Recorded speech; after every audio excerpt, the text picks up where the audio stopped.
नमस्कार, 2019 का महाभारत देख रहे हैं आप और मैं हूं आप सबके साथ अनूप। खबरों की शुरुआत करते हैं और सबसे पहले बात महागठबंधन में घमासान की। बिहार में महागठबंधन में लोकसभा की 40 सीटों पर कौन कहां से चुनाव लड़ेगा उसकी तस्वीर साफ हो गई है। पटना में तेजस्वी यादव ने आरजेडी समेत गठबंधन के घटक दलों के उम्मीदवारों के नाम की घोषणा की है।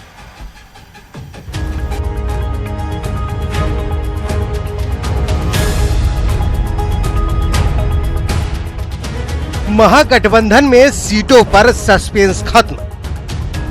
महागठबंधन के 40 में से 31 योद्धा तय। आरजेडी के 18 उम्मीदवार फिक्स। उहापोह, खींचतान, सियासी उठापटक और मान मनुहार के बाद आखिरकार महागठबंधन में एक एक सीट पर बंटवारे की तस्वीर साफ हो गई। साथ ही 40 में से 31 सीटों पर उम्मीदवारों के नाम का ऐलान भी हो गया। आरजेडी 19 सीटों पर चुनाव लड़ रही है, जिसमें से शिवहर को छोड़कर सभी 18 सीटों पर पार्टी ने उम्मीदवार तय कर दिए हैं। आरजेडी ने भागलपुर से बुलो मंडल, बांका से जयप्रकाश नारायण यादव, मधेपुरा से शरद यादव, दरभंगा से अब्दुल बारी सिद्दीकी, वैशाली से रघुवंश प्रसाद सिंह, गोपालपुर से सुरेंद्र राम, सिवान से हिना शहाब, महाराजगंज से रणधीर सिंह, सारण से चंद्रिका राय, हाजीपुर से शिवचंद्र राम, बेगूसराय से तनवीर हसन, पाटलिपुत्र से मिसा भारती, बक्सर से जगदानंद सिंह, जहानाबाद से सुरेंद्र यादव, नवादा से विभा देवी, झंझारपुर से गुलाब यादव, अररिया से सरफराज आलम, सीतामढ़ी से अर्जुन राय आरजेडी के उम्मीदवार बनाए गए हैं। आरजेडी के बाद महागठबंधन में दूसरे बड़े सहयोगी कांग्रेस ने आज 4 उम्मीदवारों के नाम का ऐलान कर दिया। अब तक कांग्रेस के 9 में से 7 उम्मीदवार घोषित हो चुके हैं। कांग्रेस ने सुपौल से रंजीत रंजन, समस्तीपुर से डॉक्टर अशोक राम, मुंगेर से नीलम देवी, सासाराम से मीरा कुमार, किशनगंज से मोहम्मद जावेद, कटिहार से तारिक अनवर, पूर्णिया से उदय सिंह को टिकट दिया है, जबकि वाल्मीकि नगर और पटना साहिब सीट से अभी उम्मीदवार तय नहीं है। उपेंद्र कुशवाहा की पार्टी आरएलएसपी 5 सीटों पर चुनाव लड़ रही है। पार्टी ने सिर्फ जमुई सीट पर उम्मीदवार फाइनल किया है। पार्टी जल्द ही बाकी बचे उम्मीदवारों के नाम का ऐलान कर देगी।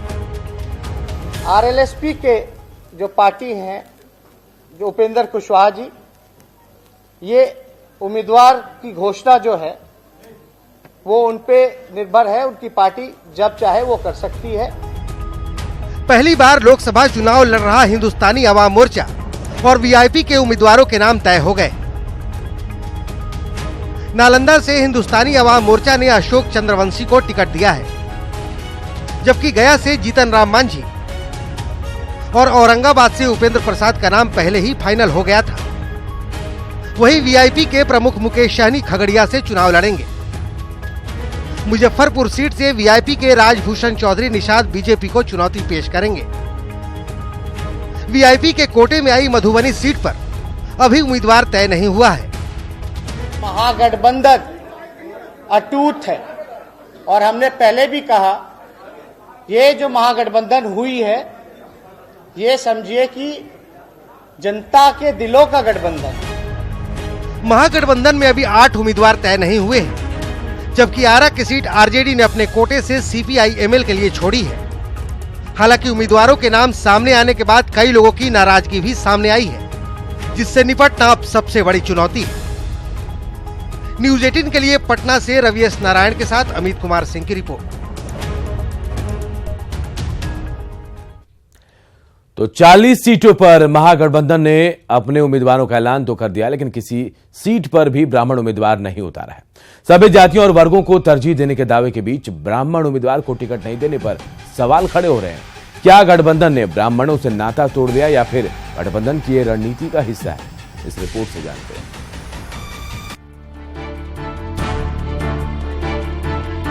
कहते हैं बिहार में विकास पर कम, जातियों के आधार पर चुनाव ज्यादा जीते जाते हैं। यही कारण है कि हर पार्टी अपने गुणाभाग के तहत सभी जातियों को खुश रखना चाहती है। हर जाति हर वर्ग को उम्मीदवार बनाकर चुनावी मैदान में अपनी बाजी लगाती है, पर इस बार गठबंधन ने एक भी ब्राह्मण उम्मीदवार नहीं देकर अपनी रणनीति तय कर दी है। आरजेडी अपने पुराने माई समीकरण के साथ मैदान में है। आरजेडी ने 20 उम्मीदवार दिए हैं, जिसमें 12 उम्मीदवार यादव और मुसलमान हैं। उसी तरह हम और कांग्रेस ने भी अपने घोषित उम्मीदवारों में स्वर्ण को तो जगह दी है, पर किसी ब्राह्मण को नहीं। अब कांग्रेस इसे सिर्फ इत्तेफाक बता रही है। मैं इसे एक संजोग मानता हूँ। ब्राह्मण को उम्मीदवार बनाना चाहिए। अगर हमें भारतीय जनता पार्टी को अच्छे तरीके से पराजित करना है तो हमें और ब्राह्मण प्रत्याशी उतारने चाहिए, खासकर मिथिलांचल में भी देने चाहिए। लेकिन महागठबंधन में चूँकि कई पार्टियां हैं, उनके अलग अलग नेता हैं, उनकी अलग अलग सोच है, यह एक संजोग हो सकता है कि ऐसा नहीं हुआ है। जनाब, ये बस इत्तेफाक नहीं हो सकता। बिहार में आज तक कभी न होने वाला ये सच सिर्फ इत्तेफाक नहीं हो सकता है। गठबंधन की रणनीति में सिर्फ ब्राह्मण को ही उम्मीदवारी नहीं मिली, ऐसा नहीं है। गठबंधन में किसी वैश्य को भी टिकट नहीं मिला। गठबंधन के समीकरण पर एनडीए सवाल खड़े कर रहा है। मेरा स्पष्ट मानना है कि भारतीय जनता पार्टी और एनडीए गठबंधन ने जो टिकट और सीट डिस्ट्रीब्यूशन किया है, उसमें आप देखेंगे कि सभी समाज के सभी वर्गों को हमने 40 सीट पर भागीदारी दी है। जहां तक महागठबंधन की बात है, महागठबंधन बिल्कुल कंफ्यूज्ड है, उसके बीच द्वंद्व की स्थिति है और ऐसे में कई ऐसे बड़े सामाजिक समूह है जिसको कोई प्रतिनिधित्व वहां नहीं मिला है और ये बिल्कुल महागठबंधन का चेहरा स्पष्ट तौर पर जनता के सामने उजागर।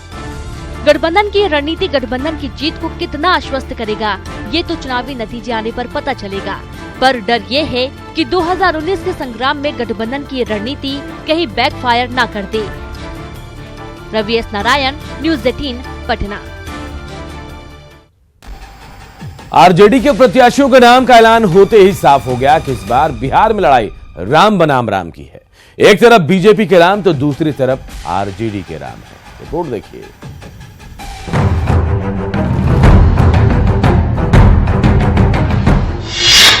आरजेडी को राम से आसरा, राम पूरी करेंगे आरजेडी की मनोकामना। कौन है ये आरजेडी के राम? आर मतलब राजपूत, ए मतलब आहिर, एम मतलब मुस्लिम। जी हां, 2014 से 2019 आते आते आरजेडी का माय समीकरण राम में बदल गया। वैसे देखें तो आरजेडी का एमवाई समीकरण जस का तस है। अब उसमें आर यानी राजपूत भी जुड़ गया है। तो ऐसा क्या हो गया कि पिछड़ों की राजनीति करने वाले आरजेडी को राजपूतों के साथ की जरूरत पड़ने लगी। आरजेडी की 20 सीटों में 15 सीटों पर उसके उम्मीदवार राजपूत, यादव और मुसलमान ही हैं। राजपूत उम्मीदवारों में जहां जगदानंद सिंह, रणधीर सिंह, रघुवंश प्रसाद सिंह शामिल हैं, तो आरजेडी के यादव उम्मीदवारों में मीसा भारती, चंद्रिका राय, जयप्रकाश यादव, शरद यादव, सुरेंद्र यादव, विभा देवी, गुलाब यादव और अर्जुन राय का नाम शामिल है। वहीं आरजेडी ने 4 मुस्लिम प्रत्याशियों को भी टिकट दिया है, जिसमें हिना शहाब, सरफराज आलम, तनवीर हसन और अब्दुल बारिश सिद्दीकी का नाम शामिल है। तो इस बार लड़ाई राम बनाम राम ही है। एक तरफ बीजेपी के चुनावी एजेंडा में राम है, तो आरजेडी का प्रत्याशी फार्मूला भी राम ही है। अब कौन से वाले राम किसका चुनावी बेड़ा पार लगाते हैं, इस सवाल का जवाब 23 मई को ही मिल पाएगा। न्यूज़ 18 के लिए पटना से रवि एस नारायण की रिपोर्ट। और इस बार बिहार के 2.25 करोड़ युवा मतदाता तय करेंगे कि देश की सर्वोच्च पंचायत में बिहार का प्रतिनिधित्व कौन से 40 चेहरे करेंगे। लेकिन अगर युवा प्रत्याशी की बात करें तो बिहार एनडीए में 40 में से सिर्फ 2 युवा प्रत्याशी हैं। ऐसे में बड़ा सवाल यह भी है कि क्या युवा मतदाता उम्रदराज प्रत्याशियों से खुद को जोड़ पाएंगे।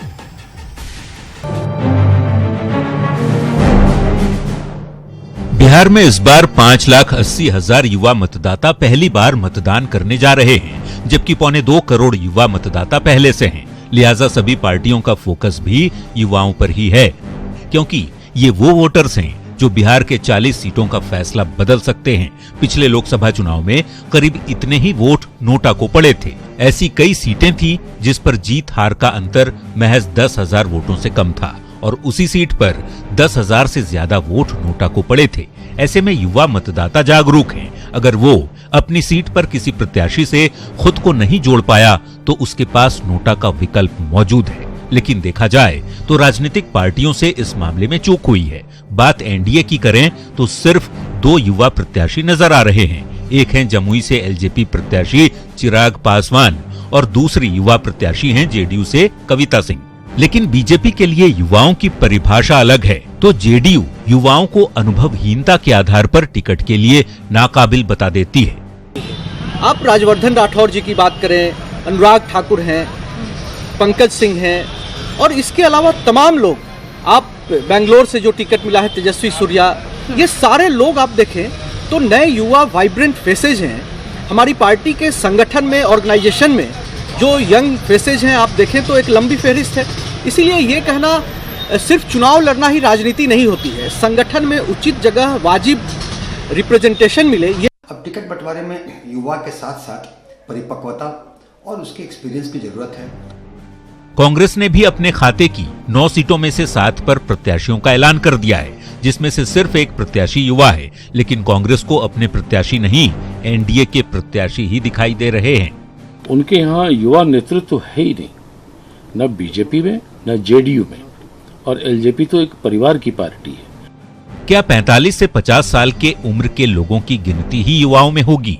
कम से कम कांग्रेस के लिए तो है, क्योंकि 48 साल से ऊपर के राहुल गांधी भी खुद को युवा ही कहते हैं। बहरहाल करीब करीब हर पार्टी की छात्र इकाइयां हैं, सभी के पास उभरते हुए तेज तर्रार छात्र नेता भी हैं। लेकिन जब लोकसभा चुनाव में मौका देने की बात होती है, पार्टी के वरिष्ठ नेता उन्हें राजनीति में बच्चा बताकर टिकट के लिए अपना दावा ठोक देते हैं। पटना से ज्योति मिश्रा, न्यूज़ 18। प्रशांत किशोर की ओर से आरसीपी सिंह पर किए गए ट्वीट पर जेडीयू के प्रधान महासचिव केसी त्यागी ने सफाई दी। त्यागी ने कहा कि प्रशांत किशोर के ट्वीट को अन्यथा नहीं लिया जाना चाहिए। भले ही वो राजनीतिक प्रबंधन के बादशाह हैं, लेकिन सियासी माहौल में उनमें राजनीतिक समझबूझ की कमी है। इस ट्वीट को अन्यथा नहीं लिया जाना चाहिए। प्रशांत किशोर जी भी स्वीकार करते हैं, हम भी स्वीकार करते हैं कि जो पॉलिटिकल जो दौर है उसके वो नए खिलाड़ी, राजनीतिक प्रबंधन के वो बादशाह हैं। उनको कई बड़े परिवर्तनों का मैं उनको साक्षी मानता हूं, लेकिन राजनीति में जो एक सिस्टमेटिक पॉलिटिकल वर्कर्स की ट्रेनिंग होती है उसका उनको अभाव है। इसलिए उन्होंने विनम्रता पूर्वक आरसीपी सिंह जो हमारे संगठन के महासचिव हैं, उनकी जो महती भूमिका है इन चुनाव में, इसको उन्होंने स्वीकार किया है, जो अपने आप में कोई बुरी बात नहीं।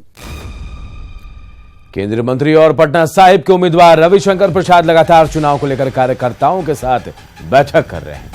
भूतनाथ रोड में रविशंकर प्रसाद ने विधायक अरुण सिन्हा की अगुवाई में आयोजित कार्यकर्ताओं की बैठक में शिरकत भी की। मैं स्वयं अभिभूत हूं। हमारे पटना साहिब की जनता नरेंद्र मोदी को दोबारा प्रधानमंत्री बनने के लिए बिल्कुल संकल्पित है और उसको मैं देख रहा हूं जब से मैं पटना साहिब आया हूं। एक मुझे और सूचना देनी है, 31 तारीख को शाम 5 बजे मैं भी चौकीदार हूं। आंदोलन के अंतर्गत माननीय प्रधानमंत्री जी देश भर के लोगों से बात करेंगे। कांग्रेस के प्रदेश अध्यक्ष मदन मोहन कल देर शाम पटना पहुंचे, लेकिन मीडिया से वो भागते दिखाई दिए। वहीं सीटों के मामले पर उन्होंने कहा कि 7 सीटों की उम्मीदवारों की घोषणा तो हो चुकी है, बाकी बचे 2 उम्मीदवारों की घोषणा भी 1-2 दिनों में हो जाएगी। 2 का उम्मीदवार बाकी है, 1-2 दिन में आ जाएगा। सर, अश्विनी चौबे का बयान है, उन्होंने कहा है कि जिस दिन नतीजे आएंगे, चुनावी नतीजे, उस दिन महागठबंधन के उम्मीदवार कोई हिंद महासागर में होगा, कोई गंगा में डुबकी लगा रहा होगा। उनके बात पर कोई कमेंट नहीं करना है। हमारा 9 को उम्मीदवार, 7 उम्मीदवार डिक्लेयर हो चुका है, 2 उम्मीदवार 1-2 दिन में आ जाएगा। अररिया लोकसभा सीट से आरजेडी प्रत्याशी सरफराज आलम के नामांकन के बाद नेता प्रतिपक्ष तेजस्वी यादव ने एक सभा को संबोधित किया। तेजस्वी यादव ने मंच से पीएम नरेंद्र मोदी और सीएम नीतीश कुमार पर जमकर निशाना साधा।